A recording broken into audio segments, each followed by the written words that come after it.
Hello दोस्तों, this is Vishakha Dagar coming up with next round of बस 5 minute. Now, from Karl Marx to Vivekanand, everybody talked about inequality. That how inequality is one of the worst fears of humankind. As long as there is inequality, there cannot be real peace to humanity. और Oxfam report now says that कि inequality kills. तो आज की video में हम वही देखने वाले हैं कि how Oxfam report warns about rising inequality, how it is threat to the human existence, and how in recent time the wealth of the rich have doubled. तो और बाकी फाइंडिंग्स ऑफ ऑक्सफैम रिपोर्ट को हम देखेंगे इन्हीं बस 5 minute में.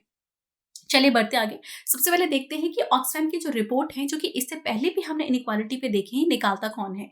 ये एक्चुअली ऑक्सफैम इंटरनेशनल निकालती है, which is an organisation, international non profit organisation, जो कि आपकी 1942 में स्टैब्लिश होने के कगार पे आई थी. Now, at that time, it was called Oxfam Committee for Famine Relief. मतलब उस समय उसका मेन एम था हंगर और पॉवर्टी को एलिमिनेट करना. वर्ल्ड वॉर 2 के टाइम पे बहुत ज्यादा हंगर पॉवर्टी हम देखते हैं. हमारे इवन इंडिया में भी विटनेस की 1930s में, एंड ऑफ द 30s में हम देखते हैं कि किस तरीके से फैमिन से 3 to 4 million people died in India. Now so it's जो इसका एम था फैमिन को एलिमिनेट करना. Now, in 1942 ये ब्रिटेन में स्टैब्लिश हुई ग्लोबल पॉवर्टी को रिड्यूस करने के लिए. 1960s में इसको ऑक्सफैम इंटरनेशनल की शेप मिलने लगती है और 1995 में प्रॉपरली ऑक्सफैम इंटरनेशनल बन जाती है. This was about Oxfam international, जो कि ऑक्सफैम की इनइक्वालिटी रिपोर्ट रिलीज करती है. चलिए बढ़ते हैं आगे और बात करते हैं इसकी फाइंडिंग्स के बारे में. दिस टाइम रिपोर्ट को आप 3 हिस्सों में याद कर सकते हैं. Number 1, impact of Covid. Second, economic violence. And third, vaccine apartheid. In 3 headings के अंदर आप याद कर सकते हैं. सबसे पहले बात करता है कि कोविड का असर क्या पड़ा है ग्लोबल इनइक्वालिटी से. Then it says कि inequality have increased. किसी भी ध्यान रखिएगा, किसी भी इस तरीके के कैटास्ट्रॉफ का असर ये होता है कि ये नई प्रॉब्लम तो क्रिएट करता ही है, बट जो एग्जिस्टिंग प्रॉब्लम्स थी उनको सरफेस पे ले आता है. एक बात ध्यान रखिएगा, जब किसी भी कैटास्ट्रॉफ से कोई प्रॉब्लम सरफेस पे आती है, इसका मतलब ये नहीं कि वो नई क्रिएट हो चुकी है. मोस्टली जो एग्जिस्टिंग प्रॉब्लम होती है वो सरफेस पे आ जाती है. More resilient and equal in society, there is a greater possibility कि वो सोसाइटी कम सफर करे. Lesser the resilient the society, more problem it is going to suffer. तो कभी भी कैटास्ट्रॉफ को गाली देने से फायदा नहीं होता किसी नेचुरल डिजास्टर को. Just remember, natural disaster is actually only bringing fourth the existing problem. तो जो इनइक्वालिटी वाइडन हुई है वो बस एग्जिस्टिंग इनइक्वालिटी को सरफेस पे लेकर आ रहा है. जैसे इसने इट टॉक अबाउट कि इनइक्वालिटी कैसे इंक्रीज हुई है, कि जहां पे 16 crore people, new people have gone into poverty, वहीं पे जो हमारे जो वर्ल्ड के जो 10 रिचेस्ट पीपल हैं उनकी वेल्थ डबल हो चुकी है. सो हाँ, इनइक्वालिटी हैज वाइडेंड. उसका असर इतना हुआ है कि 85% of the household in India have lost, उनकी इनकम कम हुई है. और इससे काफी मोर्टालिटी रिलेटेड इश्यूज भी आए हैं कि 1 डेथ पर 4 सेकेंड वाज विजिबल. तो कोविड की वजह से डेथ का आप डेटा लिखते तो आए थे हर जगह कि इतने million people have died. You can actually right in more tangible terms कि 1 डेथ पर 4 सेकेंड विटनेस हुई थी कोविड की वजह से. अब आते हैं सेकेंड इम्पैक्ट कि इकोनॉमिक वायलेंस देखा गया. द रिपोर्ट फाइंड्स आउट कि पॉलिसी में ऐसे लूप होल्स हैं जिसकी वजह से लोगों के ऊपर एक तरीके का वायलेंस देखा जाता है.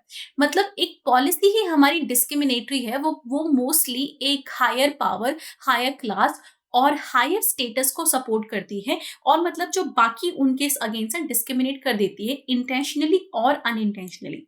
इसका एग्जांपल आप देख सकते हैं. जैसे इंडिया के केस में उन्होंने कॉर्पोरेट टैक्स का एग्जांपल लिया कि जो टैक्स है वो रिच को प्रॉपर्ली टैक्स नहीं करता, तो आप रिच से पैसा लेते नहीं हो, इसलिए वो पुअर के पास जाता नहीं है. Then it talks about 4 dimension कि कैसे हेल्थ के केस में सबसे ज्यादा इनइक्वालिटी देखने को मिलती है.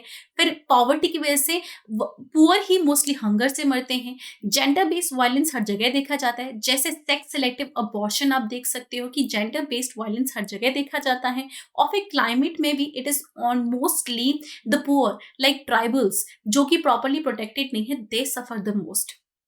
देन इट टॉक्स अबाउट कि इसका जो सबसे बिगेस्ट एग्जाम्पल आप कहीं लिख सकते हो, that is the impact of climate change is CO2 emission. Now report actually says that कि रिचेस्ट 20 पीपल आप ले लीजिए, they emit as like 8,000 times, they emit 8,000 times CO2, जो कि आप 1 बिलियन पॉपुलेशन एक तरफ जो पुअरेस्ट है वो आपके रिलीज करते हैं। मतलब 1 बिलियन पुअर एक तरफ ले लीजिए और 20 रिचेस्ट का CO2 एमिशन एक ले लीजिए, उसका 8,000 टाइम्स वो रिलीज करते हैं। This is the extent of inequality जो कि हम एक तरफ से मेजर कर सकते हैं। Third report talks about vaccine apartheid, कि मतलब जो रिच कंट्री है उनके पास रिसोर्सेज थे, उन्होंने वैक्सीन बना ली। आफ्टर दैट दे डिसाइडेड कि वो वैक्सीन वो अपने पास ही रखेंगे या फिर मनी जनरेट करने के लिए यूज करेंगे, but then said it is such a counter productive policy, because जो वैक्सीनेट नहीं हुए हैं उनके अंदर म्यूटेशन होते हैं और वो म्यूटेशन वापस जो वैक्सीनेटेड लोगों को अटैक करने लगता है। सो इट सेज कि हमारी जो पॉलिसीज है वो बड़ी शॉर्ट टर्म है और काउंटर प्रोडक्टिव है। Then it talks about in India, कि इंडिया में क्या हाल है। इट सेज कि इंडिया में जो इनइक्वालिटी है वो भी बढ़ चुकी है। पहले हमारे 102 बिलियनियर थे, 142, in fact third largest billionaire India में मिलते हैं आफ्टर चाइना एंड यूएस। जबकि वहीं पे जो पुअर के केस का है कि 84% हाउस होल्ड की इनकम कम हो गई है और बॉटम 50% के पास सिर्फ 6% ऑफ द इंडियाज वेल्थ है और 4.6 करोड़ पीपल हैं वो पॉवर्टी में जा चुके हैं। हाफ ऑफ द वर्ल्ड जो न्यू पुअर हैं वो इंडिया में है according to even United Nation. However यहाँ पे हम देख रहे हैं कि इनइक्वालिटी राइज कर रही है, साइज ऑफ जो पॉवर्टी है वो बढ़ रहा है, बट जो सोशल एक्सपेंडिचर होना चाहिए हेल्थ एंड एजुकेशन वो कम हो रहा है। जो पहले टोटल बजट का 1.5% होता था अब बस 0.6% हो रहा है, which is actually worrisome to the extent कि हेल्थ का एक्सपेंडिचर 10% कम कर दिया गया जब सारी कंट्रीज बढ़ाने की कोशिश कर रही है, और एजुकेशन का एक्सपेंडिचर 6% कम कर दिया गया। जेंडर पैरिटी में और एक डिफरेंस देखने को मिलता है कि of all the people who have lost the job उसमें से 1.3 करोड़ आपकी वुमेन ही थी। And later on it talks about कि हाँ फिजिकल डेफिसिट और जो अनइक्वल फेटलिज्म में विटनेस हुआ है। फिजिकल डेफिसिट का जो रीजन है, रिपोर्ट सेज कि जो कॉर्पोरेट टैक्स है वो पहले 30% था, अब वो 20% हो गया है, but it has only benefited rich, poor को कोई फायदा नहीं हुआ। और वहीं पे रिपोर्ट टॉक्स अबाउट कि जो स्टेट है उनके पास रियल पावर, ऑटोनॉमी और जो आपके रिसोर्स, इकोनॉमिक फाइनेंशियल रिसोर्स से लेके ह्यूमन रिसोर्स होने चाहिए थे, they are deprived of that.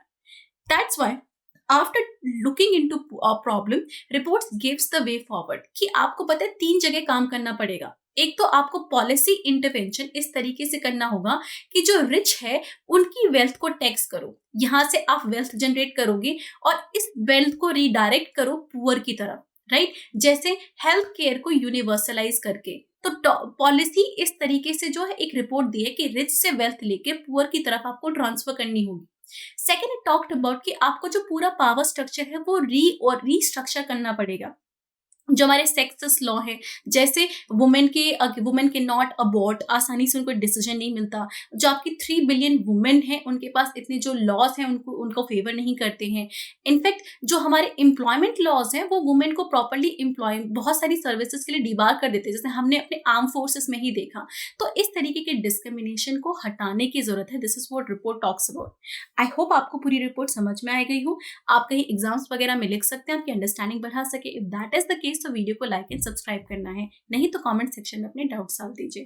Thank you so much. Current Affairs by Forum IAS is an all-in-one program that covers the dynamic aspect of the syllabus from both prelims and mains perspectives. Last year, we have helped more than 100 students crack IAS with our current affairs classes.